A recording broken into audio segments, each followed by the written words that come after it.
It happened when I was 12 years old, on a Halloween night that I'll never forget. My family had decided to do something different that year.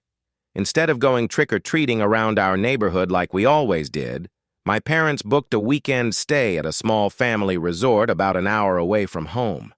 They told me the place was hosting a Halloween festival, games, pumpkin carving, and even a haunted hayride through the woods.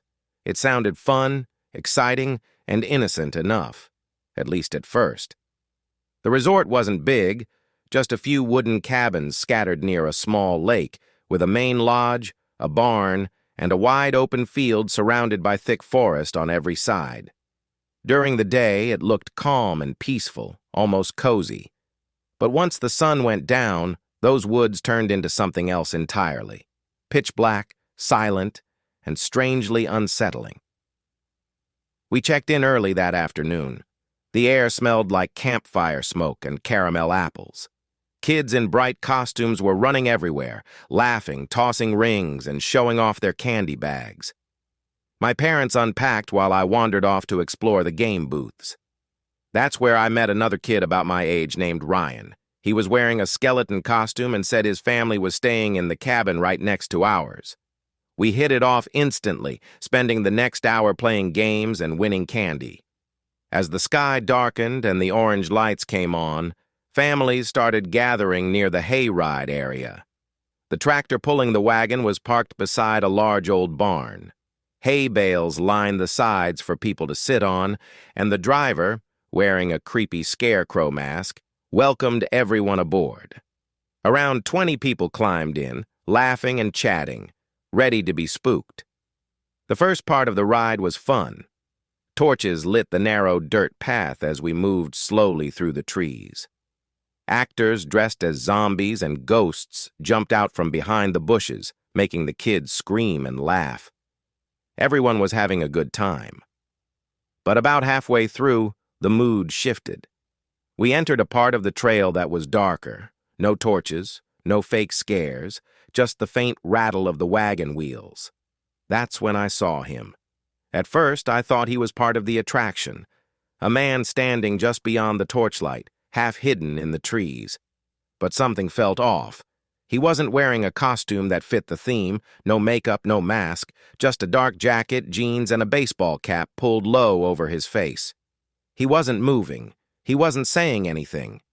He was just watching. Even from a distance, I could feel his eyes on me.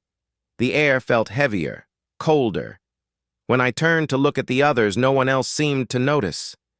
When I looked back, he was still there, completely still. The rest of the ride, I couldn't shake that image. The silent man in the dark, standing just far enough to make you wonder if he was real. When the hayride ended, everyone climbed off, laughing and talking again. I turned back toward the woods, but he was gone. I told myself it was nothing. Maybe he was a worker or another parent watching the ride. I didn't want to seem paranoid, so I said nothing. Back at the lodge, the party was in full swing.